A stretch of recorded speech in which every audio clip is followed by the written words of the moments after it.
Alright, got this in the mail today. TAC CON 3MR trigger. That was in the package with it as well. It's a Velcro patch. So, I've not opened this up yet. Judging by other unboxings, I kind of have an idea what's going to be in here. Do stuff like this one-handed. Okay. What do we got? This is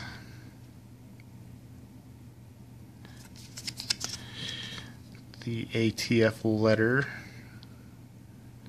Focus. Come on. Anyway, it's having a hard time focus for some reason. Letter from the ATF. They include that on their website as well. Let's see what we got here. It has the trigger and the safety selector. Let's pull that out of there. So,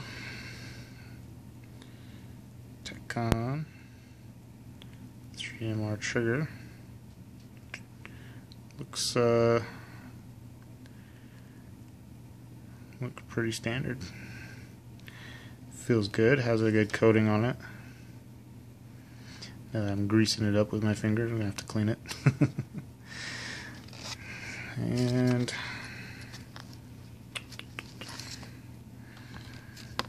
the safety selector.